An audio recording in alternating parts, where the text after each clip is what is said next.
Hola a todos, me llamo Sarah. Bienvenidos y gracias por acompañarnos esta tarde para el webinar de hoy. Conocer los centros regionales de California. Ayer, hoy y mañana. Antes de presentar a nuestra oradora, me gustaría comentarles algo sobre Voces de las Familias de California. FVCA es una coalición a nivel estatal de centros locales dirigidos por los padres que trabajan para garantizar que niños y jóvenes con necesidades especiales de cuidados de salud reciban una atención de calidad.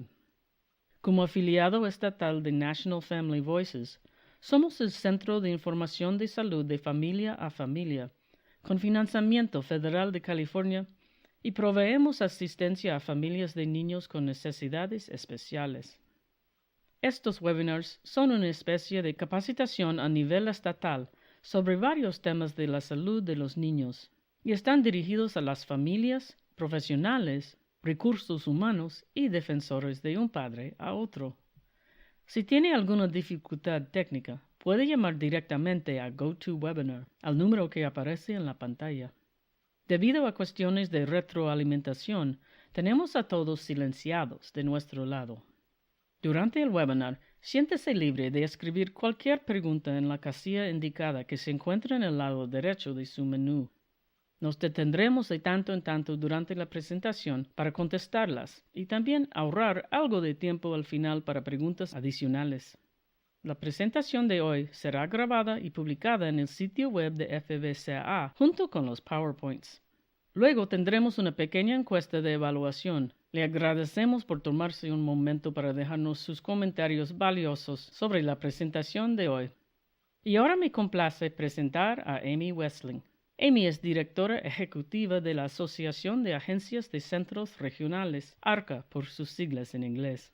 Se unió a ARCA en el 2012 y se ha enfocado en servicios para niños con riesgo de discapacidades del desarrollo, el acceso al financiamiento del seguro médico y las necesidades de financiamiento del Sistema de Servicios de Desarrollo de California.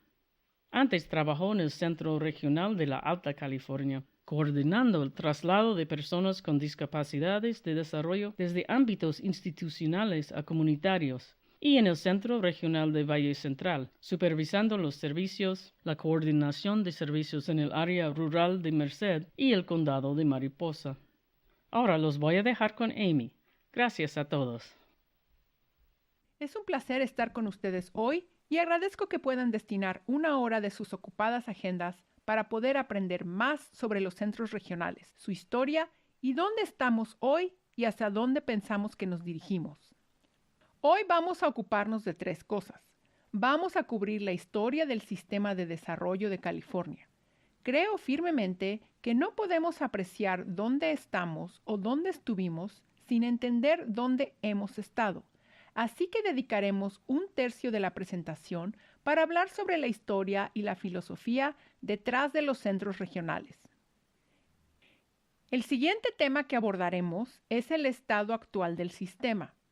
También es importante entender dónde estamos en la actualidad y hacia dónde pensamos que nos dirigimos. ¿Qué será el último tema que trataremos hoy? Temas que están detrás del horizonte y que podrían darle forma a futuros servicios. Y hablaremos sobre los desafíos y las oportunidades en ese ámbito. Un par de aclaraciones en el inicio del webinar. Quiero hacerles saber que en el comienzo de nuestro sistema usábamos retraso perjudicial como diagnóstico clínico.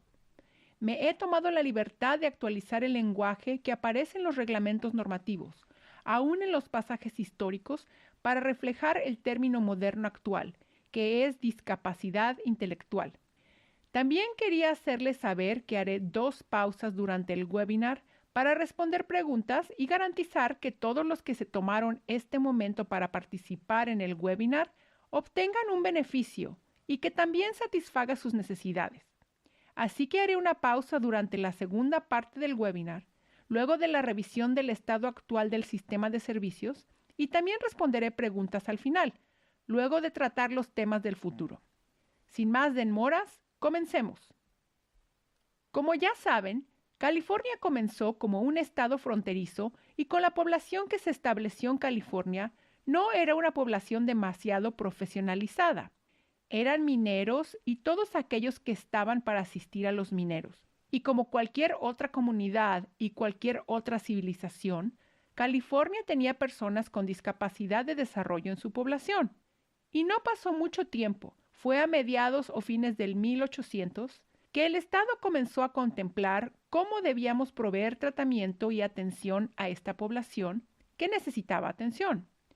Así que a fines del 1800, el Estado abrió su primer centro de desarrollo y hasta 1960 fue el modelo médico de atención que se enfocó en proveer atención y supervisión para cumplir con las necesidades individuales. Y así fue como continuó hasta mediados de la década del 1960.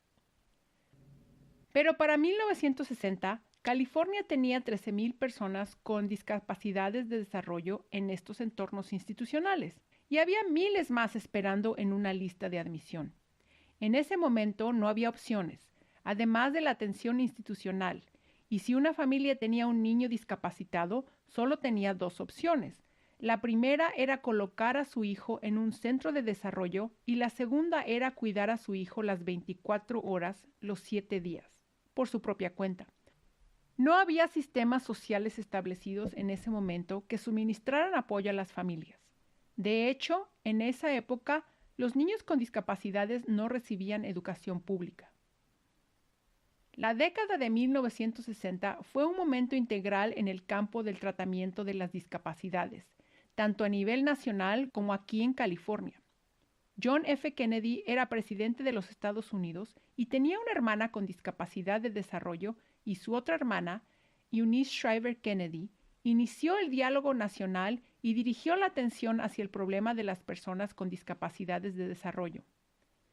En un discurso del año 1963, el presidente John F. Kennedy dijo que el cuidado de las personas con discapacidades tenemos que ofrecer algo más que un cuidado asistencial saturado en nuestras instituciones estatales, y con eso inició el diálogo a nivel nacional. Ahora, en ese momento, el gobierno federal participaba en el financiamiento para los servicios provistos en modelos médicos institucionales, pero no en servicios para comunidades pobres, y entonces fue el inicio de una discusión importante en este campo. Si desea más información sobre este movimiento a nivel nacional, hay una película corta que cubre este tema y el diálogo que el presidente Kennedy inició y está disponible en línea. Luego del webinar les enviaré esta información. Así que esto es lo que ocurría a nivel nacional. En California existía un verdadero esfuerzo conjunto para decidir qué hacer para apoyar a las personas con discapacidades de desarrollo, y era realmente dirigido por las familias que tenían niños con discapacidades de desarrollo. Así que del lado derecho verán una gráfica con muchas fotos, que es la tapa de una publicación que está disponible en línea, llamada Estamos aquí para hablar por la justicia, Fundación de los Centros Regionales de California. Y está acompañada por una película que dura un poco más de una hora, tal vez una hora y media, que cuenta con la historia del sistema de centros regionales de California y de nuestro sistema de servicios comunitarios. No voy a entrar en más detalles que los que hay en la película, por supuesto, pero quería darles algunos puntos sobresalientes, algunas de las cosas que sucedieron. 3 padres y el reportero del periódico Orange County Register visitaron el Hospital Estatal de Fairview a principios de la década de 1960 y observaron el modelo de atención institucional y comenzaron a hacer preguntas sobre si esa era la manera más apropiada de cuidar a personas con discapacidades de desarrollo. Y tal vez podríamos comenzar a explorar otras alternativas.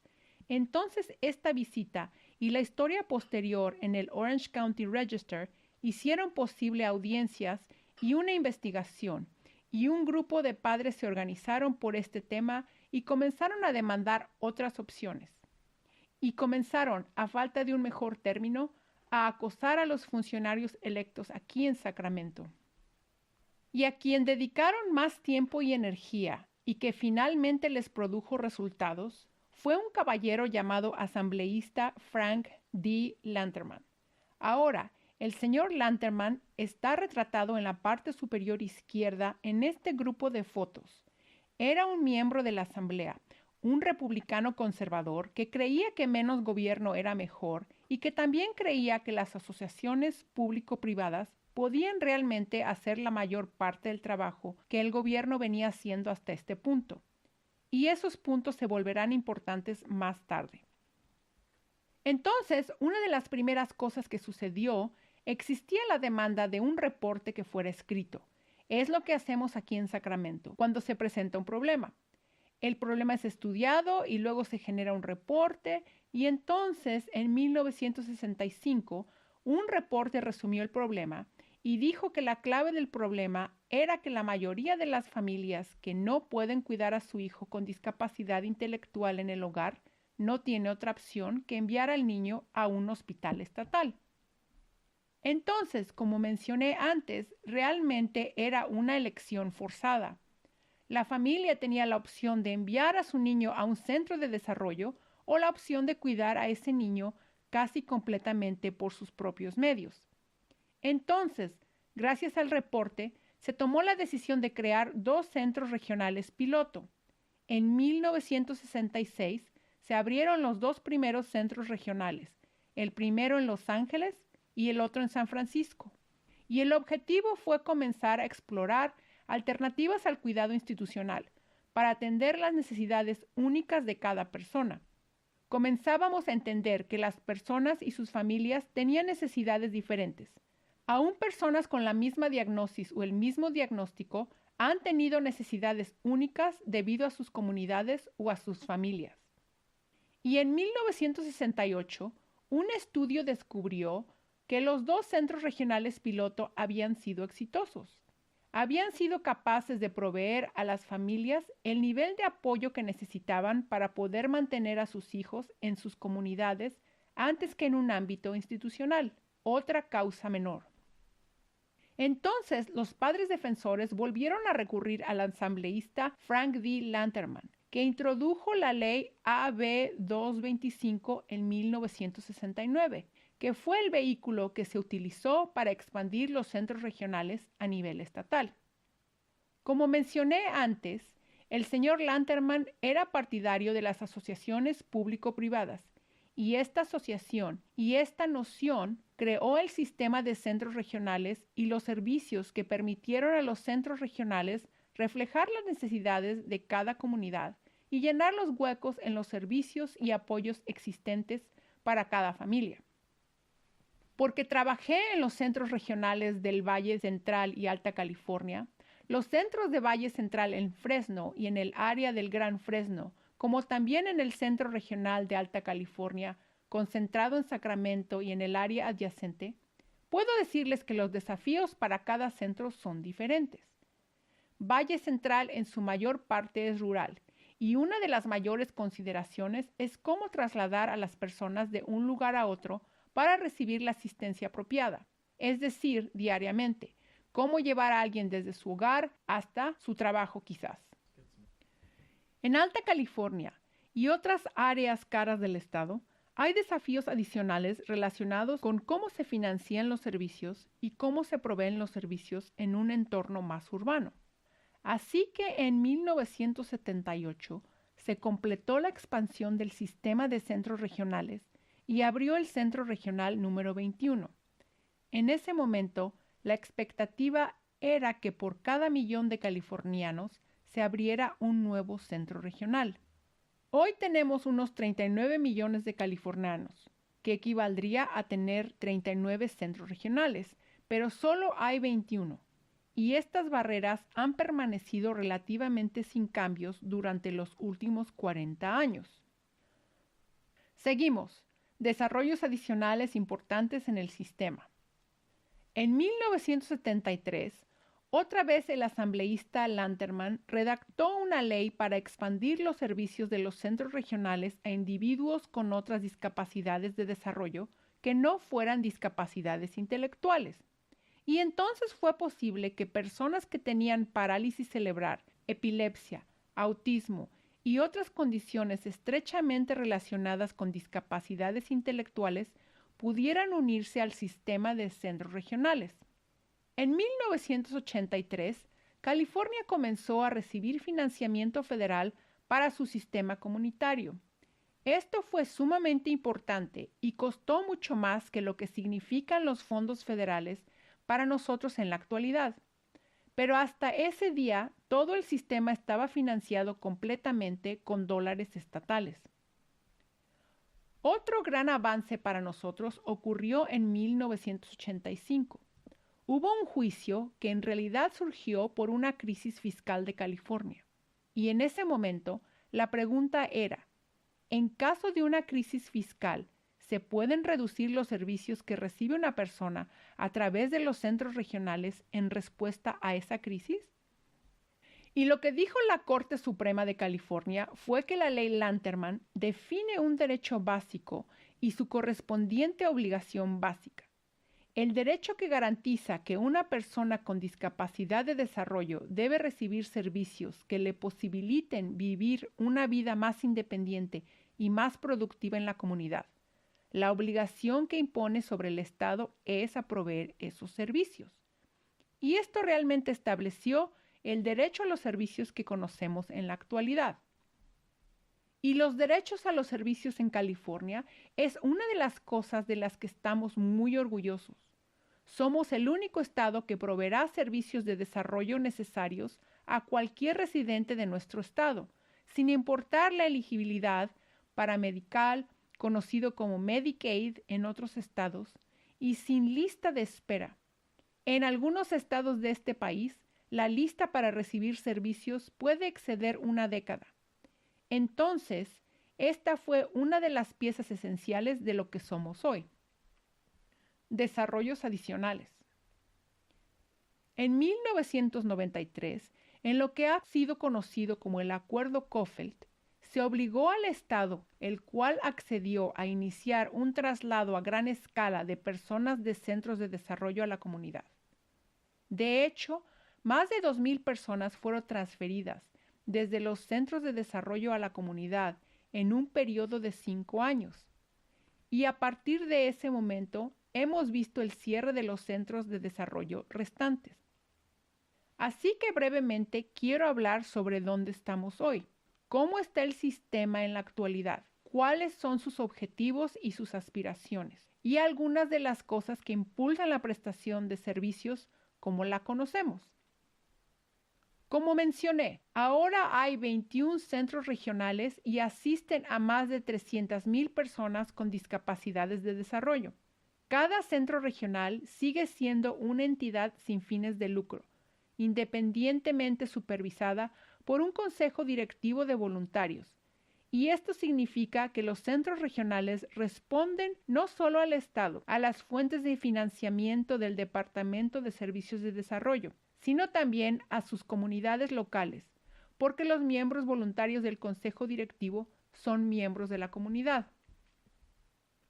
Hoy, aproximadamente la mitad de las personas que reciben asistencia de los centros regionales son adultos y la otra mitad son niños.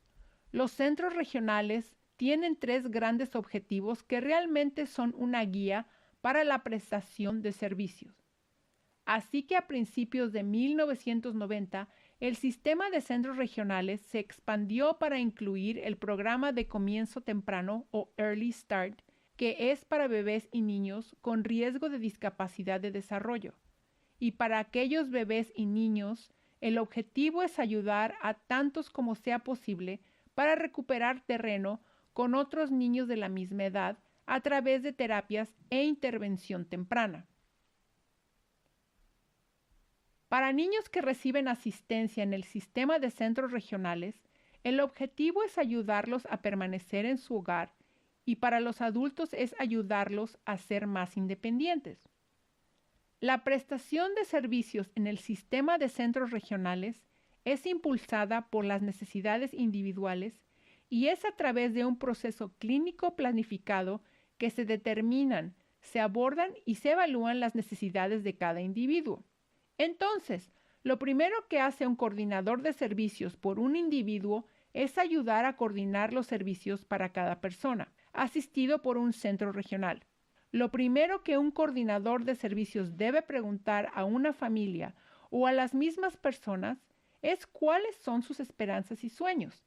Y esas esperanzas y sueños entonces van a establecer metas mensurables y a establecer objetivos a corto plazo, de modo tal que si la meta es que un individuo consiga empleo, entonces un objetivo podría ser que en los próximos 12 meses el individuo explore varios sitios de trabajo o explore sus intereses o algo parecido.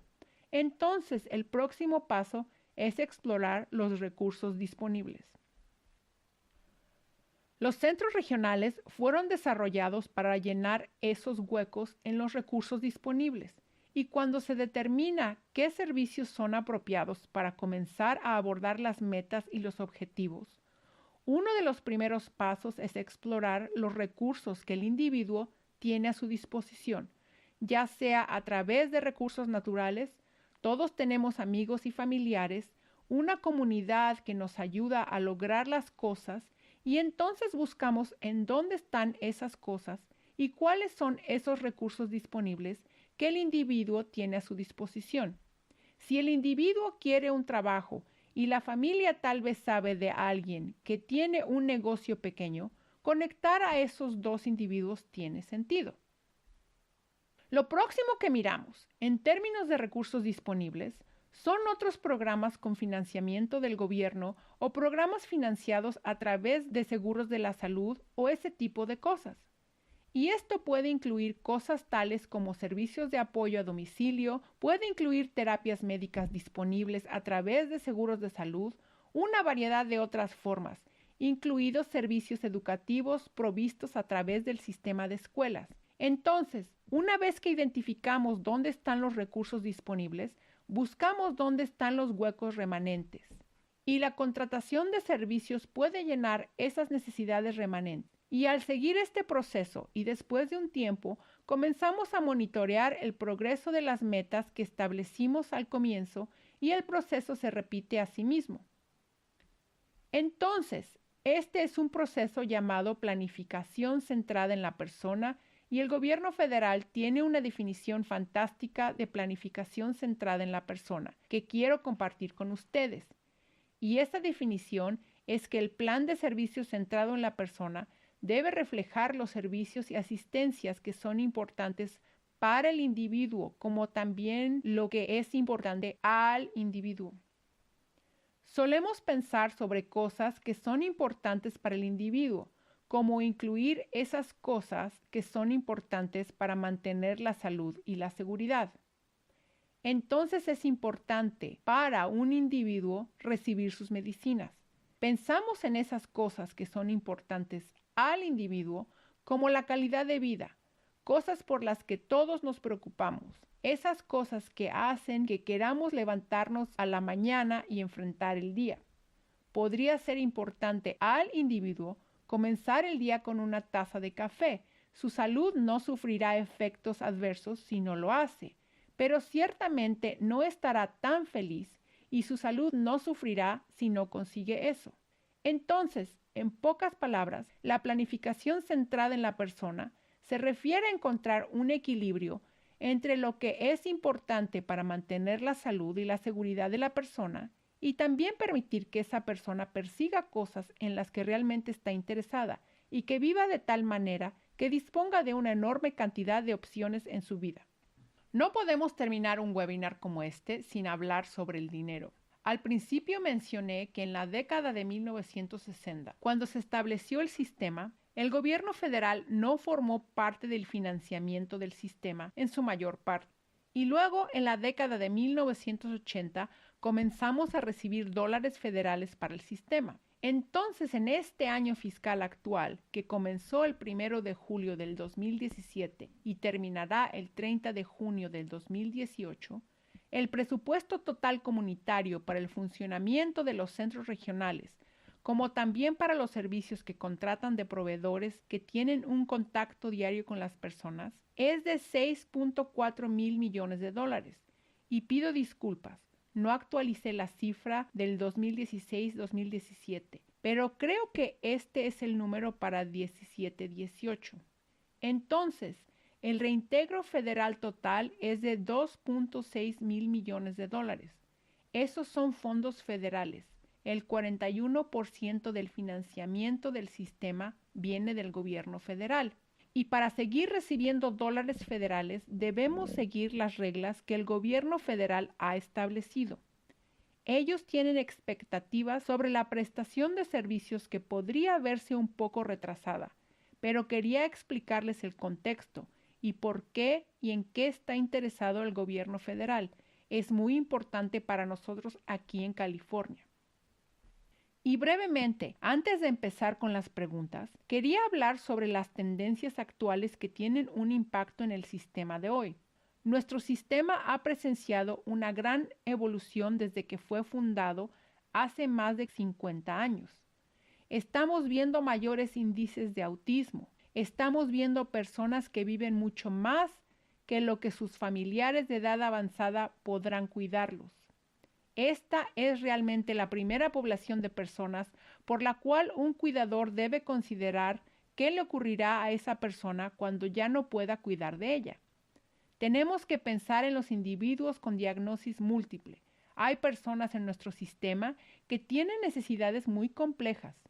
Aproximadamente el 24% de las personas asistidas por los centros regionales tienen necesidades médicas, además de su discapacidad de desarrollo. Aproximadamente el 11% también tiene discapacidad psiquiátrica, además de su discapacidad de desarrollo.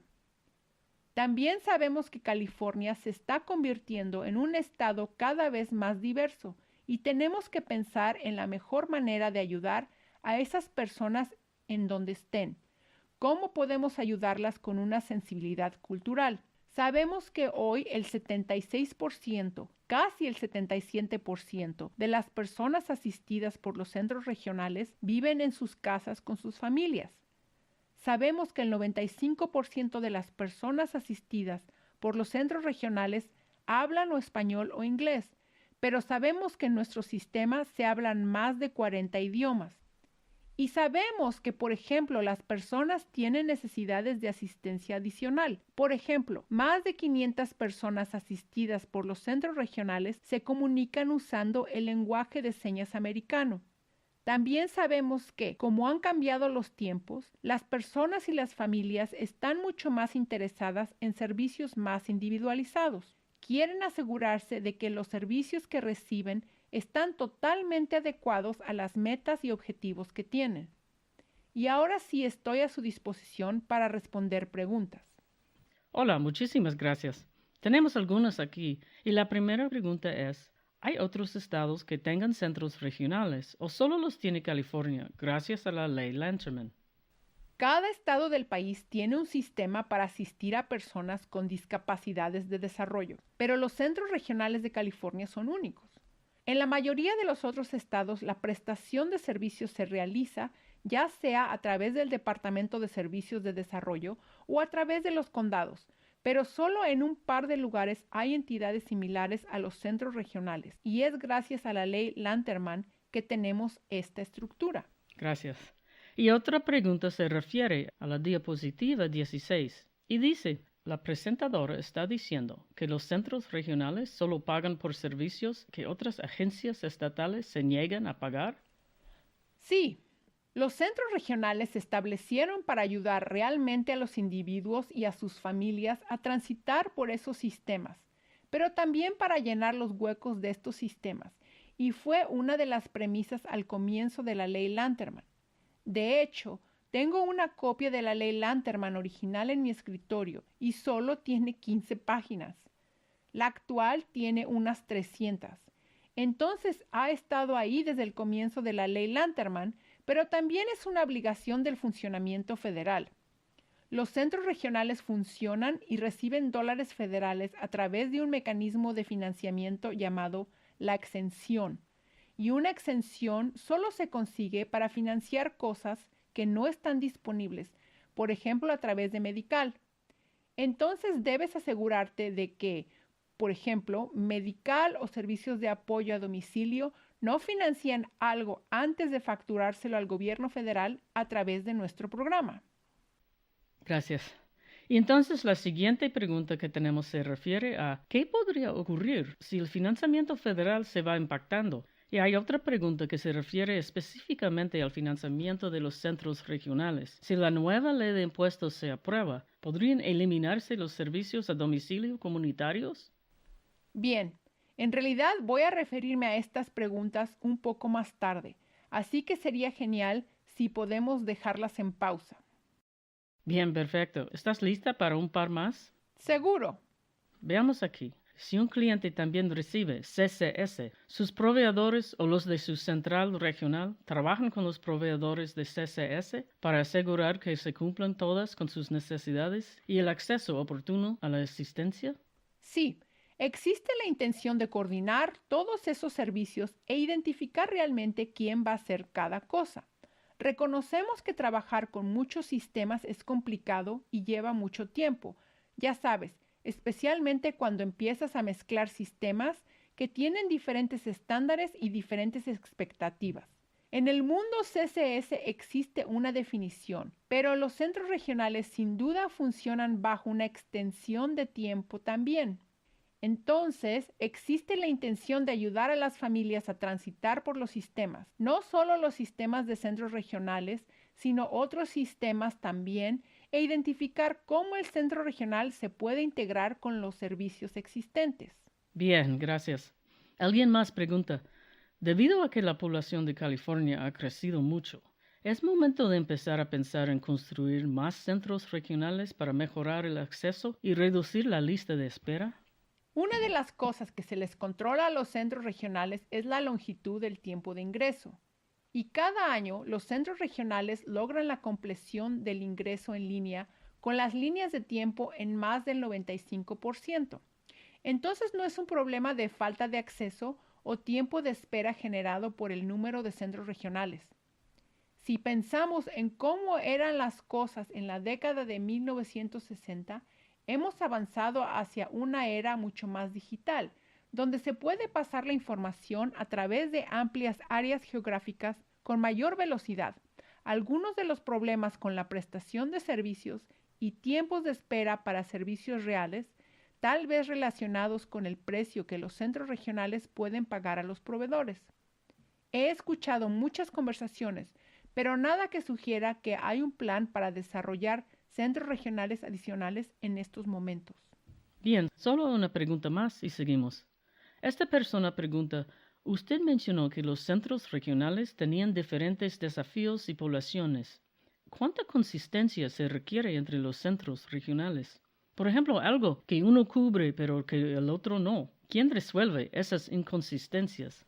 Cada centro regional desarrolla su propia política de contratación de servicios, que son todas aprobadas por el Departamento de Servicios de Desarrollo. Por lo tanto, es importante saber qué retrocedemos y volvemos atrás hacia eso. La prestación de servicios comienza realmente con la idea de la identificación de una necesidad y la identificación del servicio para cubrir esa necesidad. Y la política de contratación de servicios de cada centro regional incluye una política de excepción. Siempre odié pensar en ello, en términos de una meta. Entonces, si el problema real es si la persona recibe el nivel de asistencia que necesita para alcanzar sus metas y puede verse un poco diferente, se pueden sentir un poco diferentes en distintas áreas. Pero al final del día los apoyos están ahí para ayudar a las personas a alcanzar sus metas y avanzar en esa dirección que realmente deben ser el objetivo del sistema. Bien, gracias. Tenemos un par de preguntas más, pero puedo reservarlas para la próxima pausa para que pueda continuar esta presentación. Gracias. Muchas gracias. Ahora seguimos con esas preguntas relacionadas con el futuro y pensando hacia dónde nos dirigimos. Con el tiempo hemos evolucionado como sistema y también como sociedad. Entonces el gobierno federal, creo que ya lo mencioné, financia los servicios de los centros regionales a través de algo llamado la exención. Y la exención es conocida como una exención de los servicios del hogar y de la comunidad y sirve para la prestación de servicios en una comunidad. Y a través del tiempo, la definición de exención del gobierno federal, de comunidad, como también nuestra comprensión de comunidad ha evolucionado. Entonces, hace mucho tiempo, cuando al principio trasladábamos a las personas, sacábamos a las personas de los centros de desarrollo. Comunidad solo significaba que ustedes recibían servicios afuera de las paredes de las instituciones estatales y luego nos sentamos un rato con esa definición. Y luego, a continuación, hace unos 20 años empezamos a pensar en cómo hacer que la comunidad signifique algo más y en cómo asegurarnos de que cuando alguien decía que vivía en la comunidad, que no se sintiera como una versión pequeña de un ámbito institucional. Y entonces empezamos a hablar de lo que hace que un ámbito residencial sea acogedor. ¿Qué hace que te sientas como en casa? ¿Es la habilidad para decorar tu cuarto? ¿Es la habilidad para acceder a snacks? ¿Cuáles son esas características? El gobierno federal en el 2014 presionó un poquito más. Dijeron que comunidad significaba que los servicios debían ser integrados como un apoyo de acceso integral a la comunidad mayor. Entonces, cuando decimos comunidad ahora, lo que estamos empezando a pensar es que las personas con discapacidades de desarrollo deben tener el mismo acceso a sus comunidades que el que tenemos nosotros. Y esto es una evolución importante. Y aunque el cambio puede parecer lento, es impresionante ver los últimos 50 años en qué medida hemos avanzado. Adicionalmente, el gobierno federal nos pide que pensemos en el trabajo. Y el trabajo, como sabemos, es mucho más que un cheque. El trabajo significa algo para cada uno de nosotros. Muchas veces cuando conozco a alguien por primera vez, la primera pregunta que me hacen es, ¿en qué trabajas? El trabajo nos da identidad, nos da círculos sociales, nos da la habilidad de comprar cosas, lo que nos da libertad, más elecciones. Y en los últimos años ha habido expectativas, tanto a nivel estatal como federal, relacionadas con tratar de ayudar a las personas con discapacidades de desarrollo, integrarlas a las fuerzas de trabajo con mayor éxito. Y por ejemplo, en 2011 el gobierno federal dijo que el tiempo que las personas pasaban capacitándose para trabajar debía ser limitado. En 2014 el gobierno federal trajo la Ley de Innovación de la Fuerza de Trabajo y Oportunidad, que decía que la integración en un ámbito laboral no es solo estar en un ámbito donde también hay personas sin discapacidades, sino que significa trabajar junto a compañeros o pares en el mismo trabajo y tener las mismas oportunidades para avanzar. Entonces nuevamente seguimos evolucionando y seguimos esperando más de la prestación de servicios en nuestro sistema. Nosotros, como ya mencioné, hemos trabajado mucho desde mediados de la década de 1990 para ayudar a las personas en la transición desde los centros de desarrollo hacia otros ámbitos. Y actualmente estamos en el proceso de cierre de 3 centros de desarrollo. El Centro de Desarrollo de Sonoma en el condado de Sonoma, el Centro de Desarrollo de Fairview en el condado de Orange y de una porción del Centro de Desarrollo de Porterville en el condado de Tulare, a mitad de camino entre Fresno y Bakersfield. Y estos cierres de centros de desarrollo significan varias cosas. Significa que estamos moviendo a las personas hacia ámbitos más integrados en la comunidad y ámbitos más individualizados para cumplir con sus necesidades. Pero también significa que nosotros, en la comunidad, tenemos que desarrollar más modelos de cuidado para apoyar a esta población. Entonces hemos desarrollado modelos para asistir a personas con necesidades complejas y de comportamiento. Y también significa que necesitamos pensar en cómo apoyar a las personas para que permanezcan en la comunidad. Los centros de desarrollo muchas veces tienen residentes que han estado allí por mucho tiempo. También sirven como una especie de asignación de último recurso si las personas están luchando por mantener la asignación comunitaria. Entonces, como resultado del cierre pendiente de esos centros, estamos en pleno desarrollo pensando en cómo asistir a las personas que luchan por mantener la asignación comunitaria y en cómo asistirlas en la comunidad. Además, En 2013, el gobernador Brown firmó un proyecto de ley que creaba las bases de lo que es conocido como el Programa de Autodeterminación. Y el Programa de Autodeterminación realmente está diseñado para darles a las personas y a sus familias más opciones, responsabilidad y control y mucha más flexibilidad en términos de prestación de servicios. Al permitir que las familias y las personas seleccionen y contraten servicios a través de proveedores de servicios que pueden no ser parte del sistema tradicional de prestación de servicios, entonces, por ejemplo, si hay una persona en la comunidad que sería una buena opción para ayudar a la persona a buscar trabajo o a recrearse en la comunidad, entonces esas cosas se pueden lograr a través de alguien que no es parte del sistema de prestación de servicios estándar del centro regional. Las personas aún seguirán teniendo la opción de usar los proveedores de servicios establecidos, pero no tendrán que hacerlo en muchos de los casos. Y de nuevo vemos aquí en la escena que lo que piensa y planifica una persona es esencial para el proceso. Entonces, con el propósito de determinar cómo ayudar mejor a las personas de una manera individualizada, necesitamos entender realmente cuáles son sus metas, cuáles son sus impulsos, cuáles son sus deseos y cómo podemos unirnos para encontrar cosas que cubran sus necesidades en la forma que mejor les convenga. Este programa aún debe ser aprobado por el gobierno federal. Como dije antes, el estado de California depende profundamente de los dólares del gobierno federal para el sistema de servicios de desarrollo. Este programa no será el mismo en términos de estructura de financiamiento, ya que cuando el estado quiere hacer algo diferente, debe pedir al gobierno federal el permiso para realizarlo. Y la aplicación de este programa es con el gobierno federal. Y el gobierno estatal y el federal siguen trabajando en los detalles del mismo, así que una vez aprobado el programa será lanzado. Como dije un rato antes, creo que estaba en la sección de preguntas y respuestas. Uno de los desafíos en California está relacionado con el sistema de estructura de tarifas. El estado está en el proceso de buscar tarifas de proveedores y cómo estructurarlos, pero hay algunas cosas que dificultan la realización de negocios en California. California tiene uno de los índices más altos de compensación del trabajador del país.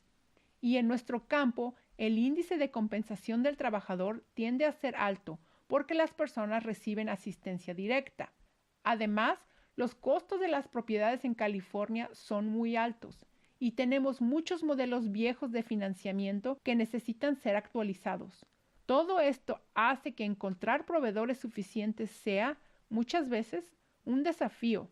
Nos incentiva un proceso que lleva adelante el Estado con el contratista que está buscando cómo estructurar un modelo tarifario que tenga algún sentido, y ese reporte se le debe presentar al Estado antes de marzo del 2019. Durante el periodo de preguntas y respuestas, alguien preguntó sobre la incertidumbre federal y qué podría significar para nuestro sistema. Sabemos que nuestro sistema está muy supeditado a los dólares federales, pero también sabemos que como Estado también dependemos de los dólares federales.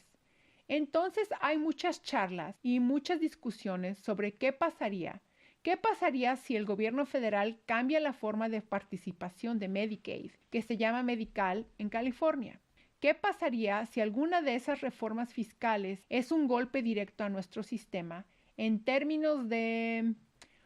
Una de las propuestas está relacionada con la posibilidad de que una persona pueda deducir el costo del equipo médico. ¿Qué pasa si algo de eso ocurre? Estoy tranquila porque hasta ahora el Estado ha estudiado ampliamente el tema y sin duda ha hecho un análisis relacionado con el posible impacto. Y algunos de los posibles impactos son enormes, no voy a mentir. El gobierno y la legislatura tomaron la decisión de desarrollar el presupuesto de este año basado en lo que sabemos hoy, porque hay demasiadas iteraciones y demasiadas propuestas diferentes que aparecen de un día para otro y luego desaparecen.